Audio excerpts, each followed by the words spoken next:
Hey, salut toi, je t'ai manqué? Bah ouais, c'est de ma faute aussi, j'étais habitué à une vidéo par semaine et puis là plus rien pendant un mois. Le truc c'est que je m'étais laissé une petite année d'avance et là au fur et à mesure on commence à rattraper le direct. Alors entre le pro, les travaux et le montage des vidéos, je t'avoue que je commence à être un peu sous l'eau. Bon en tout cas on est toujours là, c'est le principal non? Allez, retour en septembre où on s'occupe des aménagements extérieurs autour de la nouvelle maison. C'est parti! Et avant toute chose, petit erratum concernant la dernière vidéo. On m'a fait remarquer en commentaire que j'avais mis mes écharpes de porte à l'envers et qu'elles risquaient de s'affaisser. Moi j'avais fait un losange parce que je trouvais ça plus joli, mais en fait il y a un sens à respecter.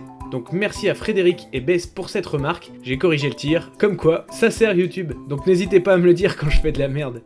Bon, et en parlant de portes, dans cet épisode, on va vous montrer comment monter des barrières en bois sur mesure. Pourquoi? Souviens-toi, cet été, on a adopté une petite Lily, sauf que cette crapule aime beaucoup contourner la maison et aller sur la route, donc il devient urgent de barrer le passage. Et c'est ici que ça va se passer.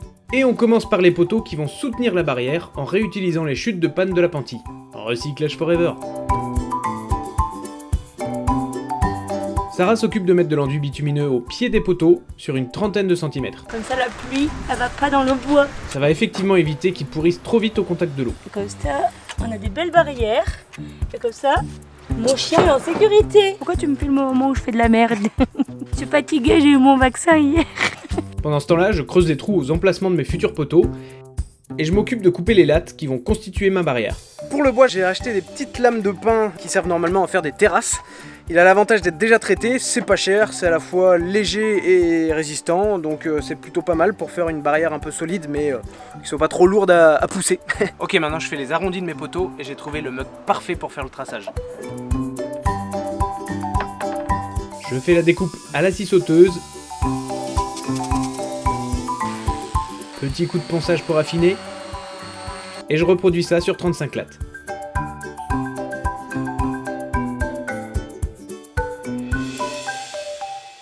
Et je vais placer les poteaux extérieurs, c'est parti. Pour aligner nos poteaux et les mettre à même hauteur, on a la chance d'avoir une règle de maçon méga grande, c'est super pratique. Une fois qu'on a validé l'emplacement, on n'a plus qu'à couler un peu de béton au pied pour les sceller. On a les poteaux extérieurs, maintenant je vais en mettre deux autres pour faire en sorte d'avoir une double porte centrale qui fasse 2 mètres, de quoi laisser passer une remorque. On check bien l'alignement avec les poteaux extérieurs et pareil, on coule le béton en vérifiant l'aplomb pendant l'opération.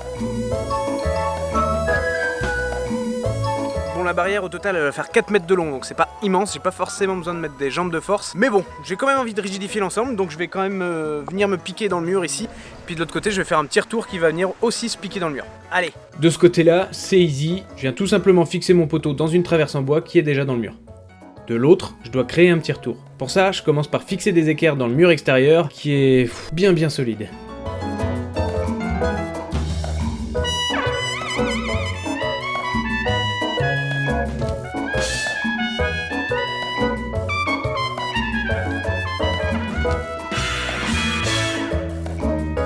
Ensuite, je relie mes équerres à mon poteau extérieur. Bien sûr, avant de faire ça, j'ai attendu une grosse journée, le temps que le béton soit bien pris. Et il reste plus qu'à mettre les lattes.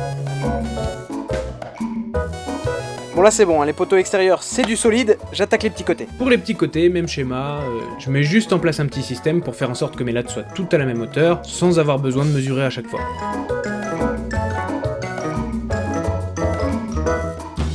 Pour que ce soit toujours bien aligné des deux côtés, on se sert une nouvelle fois de la règle de maçon.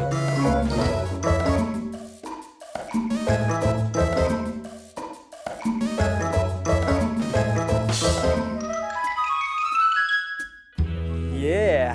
Et maintenant, le portillon. Je commence par les charnières. Je fixe le cadre le plus à plat possible et en vérifiant qu'il se torde pas pour pas que la porte soit voilée. Je fixe les lattes.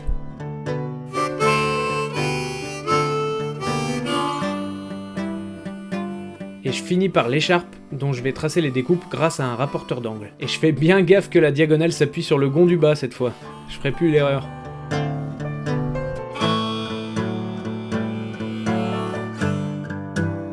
On prend les marques pour les gonds en alignant les portes avec les pans fixes, et cette fois, j'utilise des gonds simples à visser. Voilà, ça commence à prendre forme. C'est quasiment terminé, il n'y a plus qu'un trou ici à remplir parce qu'on fait quand même ça pour que le chien s'enfuit pas. Donc je vais mettre des demi-baguettes.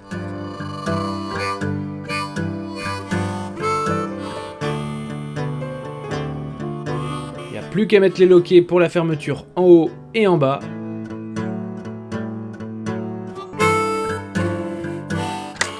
Fini, c'est pas beau ça? Bon allez, c'est l'heure de l'apéro, mais demain j'attaque la deuxième barrière de l'autre côté de la maison.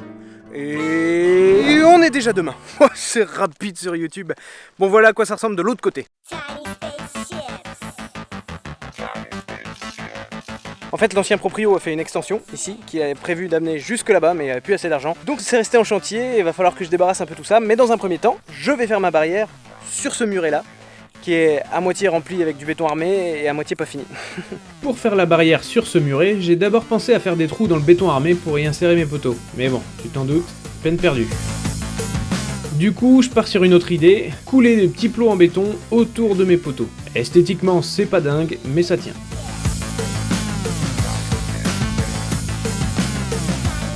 Maintenant, je vais devoir terminer le muret pour pouvoir mettre mon dernier poteau. Pour ça, je découpe des parpaings à la bonne longueur. Je les mets en place, j'installe mon poteau en faisant toujours gaffe à l'aplomb et je remplis avec du mortier de chaux.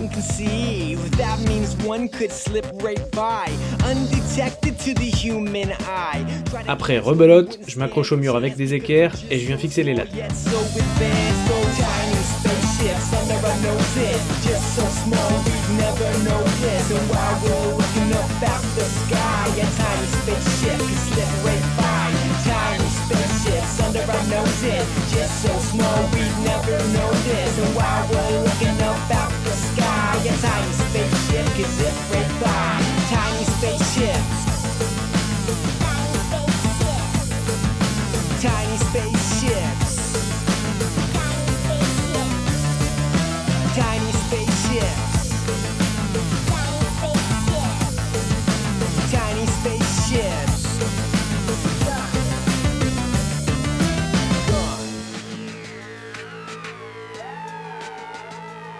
Il ne restera à faire que 2 petites marches en bas du muret, mais pour l'instant, dès qu'il pleut, il y a une mare de boue qui se forme parce qu'il n'y a pas de gouttière au-dessus, donc on fera tout ça en même temps.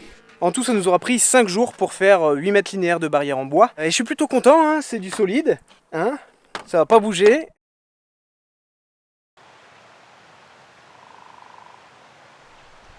Trop de prise au vent, j'ai pas mis des vis assez balèzes, donc je vais réparer tout ça et je vais mettre une jambe de force. Et ouais, mes plots en béton, ils sont lourds mais ils sont pas soudés au muret. Il a suffi d'une tempête et bim!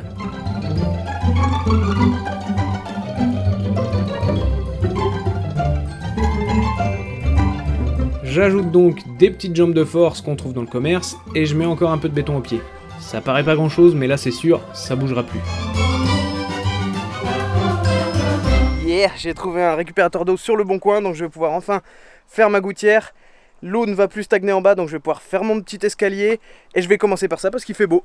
Pour l'escalier, je clean un peu la zone et je fais un lit de gravier que je vais tasser et mettre à niveau. Ça, c'est pour stabiliser le sol. Ensuite, je mets une première couche de mortier de chaux sur laquelle je viens mettre mes parpaings. Et pour le mortier de chaux, qu'est-ce qu'il faut toujours faire? Réponse A, se jeter dedans entièrement nu. Réponse B, mettre des gants et un masque. Réponse C, la réponse C. Bah non, c'était la réponse B bien sûr. La chaux c'est volatile et irritant, j'ai déjà dit dans l'épisode 4, suis un peu.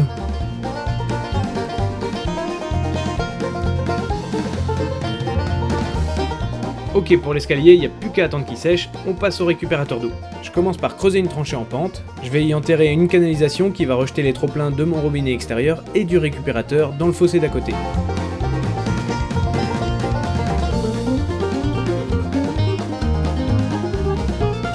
Les gouttières, rien de bien compliqué vu que je mets du PVC, faut juste avoir en tête qu'il faut au minimum 5 mm de pente par mètre de gouttière pour que l'eau s'écoule bien.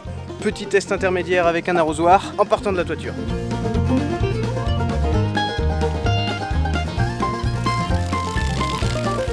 Voilà. On relie tout ça, on passe un petit coup de papier de verre aux extrémités pour que la colle accroche et le tour est joué.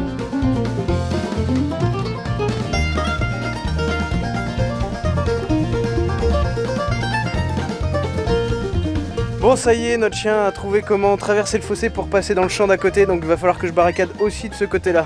Mais bon, le bois ça coûte très cher en ce moment, donc on va mettre un bon vieux grillage comme tout le monde. Je passe rapidement là-dessus, le grillage j'en ai encore plein à mettre, donc j'en dirai un peu plus dans le prochain épisode.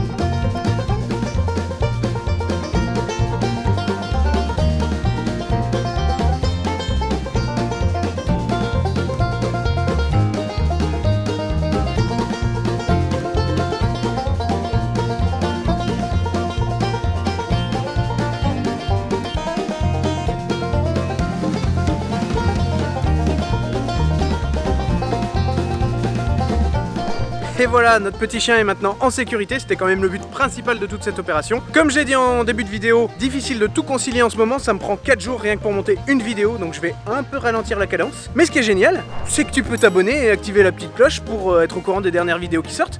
Et tu peux même liker et commenter. Le monde est bien fait. Allez, ciao! Et dans le prochain épisode, on monte un poulailler de A à Z et on a quelques mésaventures avec nos premières poules. Tu vas bien rigoler.